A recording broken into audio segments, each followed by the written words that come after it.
इस वीडियो में हम सीखेंगे अरिथमेटिक सीक्वेंस और उसका जनरल फॉर्म। अरिथमेटिक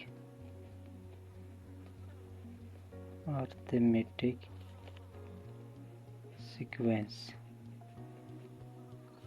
इसका डेफिनेशन।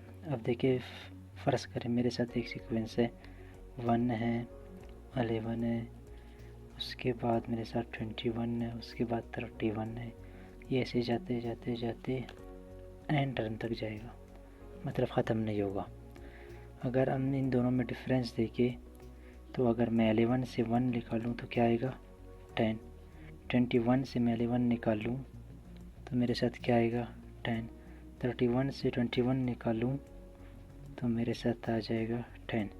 इन सब में जो डिफरेंस है वो सेम है, डिफरेंस सेम है, इन सब में डिफरेंस सेम है।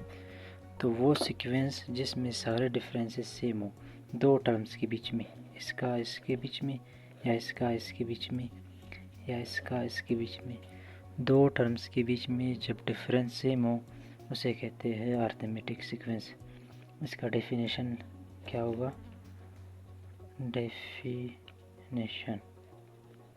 इसका डेफिनेशन अगर हम लिखें तो उसका डेफिनेशन ये होगा, the difference between the two consecutive terms of sequence, इसको कहते हैं sequence. The difference between two terms of the sequence of any proposition is called arithmetic sequence. हम लिख सकते हैं the sequence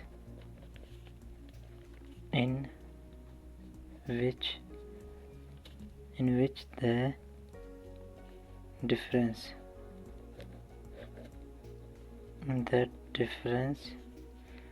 between two consecutive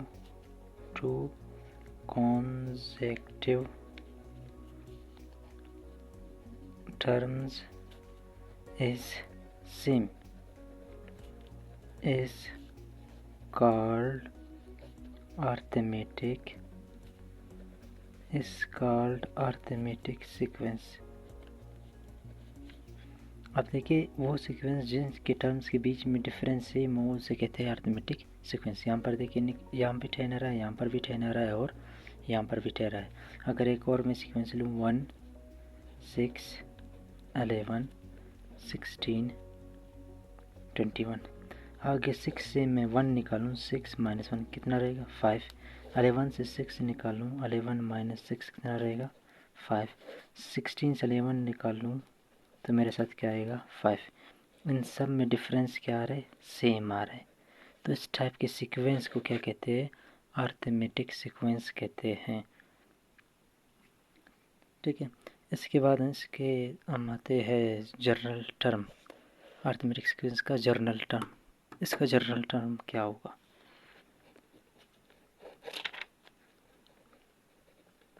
general term. अच्छा, इसका हम जानते हैं कि an - 1 किसके बराबर है, d के बराबर है, ये तो हम जानते हैं। वो किस तरह से, अब देखें, फ़र्ज कर मेरे साथ एक सीक्वेंस है, यही सीक्वेंस मैं लेता हूँ 1, 6, 11, 16, 21।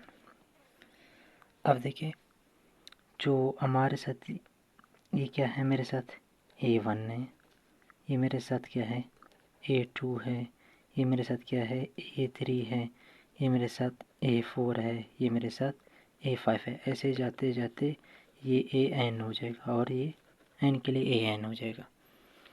तो इस AN को कहते हैं जनरल टर्म या अरिथमेटिक टर्म कहते हैं। अच्छा, अगर n की जगह मैं 2 लिखूं, ये जो n नहीं है, यहाँ पर n किससे बड़ा है, 1 से बड़ा है, 1 से कम नहीं है। ठीक है, फिर ये सीक्वेंस नहीं हो जाएगा।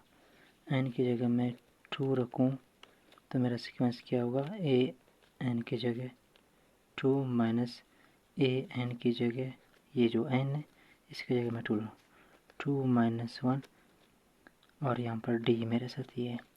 तो ए एन की जगह 2 minus 2 minus 1 A1 is equal to 2। A2 से आप A1 निकाले किसके बराबर है? डी के बराबर है। ये काम हमने पहले किया था, मतलब 6 से 1 निकाले, 6 माइनस 1 कितना हो गया? 5। 11 से 6 निकाला, 11 माइनस 6 कितना हो गया? 5। A2 से A1 निकालो किसके बराबर है? डी के बराबर है। ये जर्नल से बात है। ये जो A2 है, A2 से A1 निकालो किसके बराबर है? डी के। या A3 से A2 निकालो किसके बराबर है? डी के। या A4 से A3 निकालो किसके बराबर है? डी के बराबर है।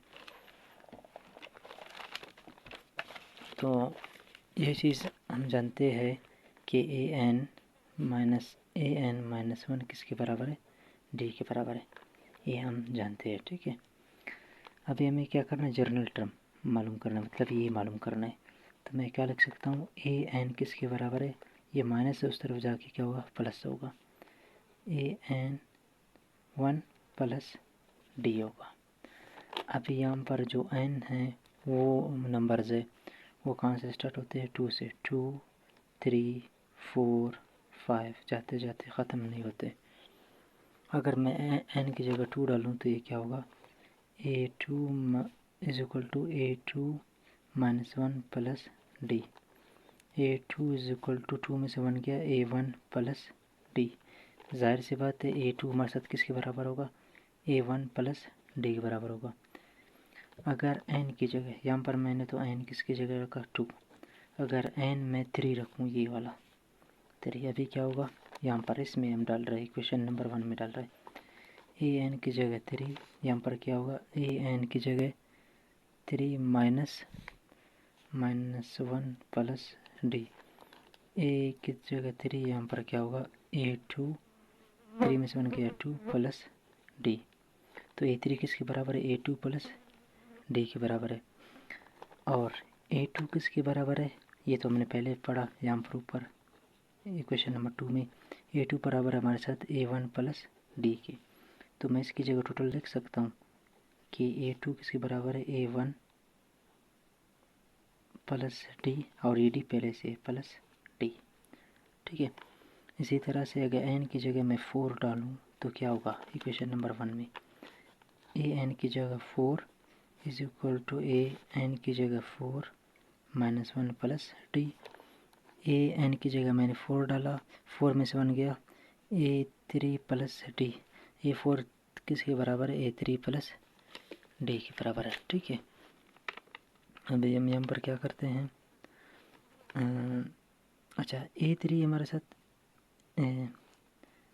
A3 डाला था हमने ना। A3 हमारे साथ किसके बराबर था? A2 प्लस डी के बराबर था। तो मैं लिख सकता हूँ ना, A3 का मुझे वैल्यू पुट करना है, कहाँ से? यहाँ से। A3 का वैल्यू क्या था? A2 plus D, A2 plus D plus ये डी पहले से है। फिर मुझे A2 का वैल्यू पुट करना है। A2 का वैल्यू क्या था हमारे साथ? ये था। A2 का वैल्यू ये था, A1 plus D. A4 is equal, A2 का भी वैल्यू डालूँगा, A1 प्लस डी, ये डी पहले से और ये डी पहले से। तो A4 किसके बराबर है? A1 प्लस 3D के बराबर है, ठीक है। ऐसे करते करते AN किसके बराबर हमारे साथ होगा? हमारे साथ बराबर होगा A1, इसी तरह से आएगा प्लस, यहाँ पर आप देखिए n की जगह 3 की जगह मैं लिख सकता हूँ 4 माइनस 1D। इसी तरह से करते करते प्लस, यहाँ पर n आएगा माइनस 1D। और इस चीज़ को कहते हैं general form of arithmetic equation. इसको मैं लिख सकता हूँ AN किसके बराबर है? A1 plus n minus 1D। इसको कहते हैं general form of the arithmetic equation. यहाँ पर जो n है ये m से में A1 हमारा शुरू के। अच्छा, A1 फर्स्ट को ज़ाहिर करता है, फर्स्ट अर्थमेटिक को, और जो n है वो टर्म को ज़ाहिर करता है, कौन सा टर्म आपने मालूम करना है। और जो आपके साथ जो डी है वो डी डिफरेंस को मालूम करता है। डिफरेंस कि हमारे साथ अर्थमेटिक में डिफरेंस क्या क्या है। जैसे कि यहाँ पर डिफरेंस 5 था और यहाँ पर ऊपर डिफरेंस 10 था।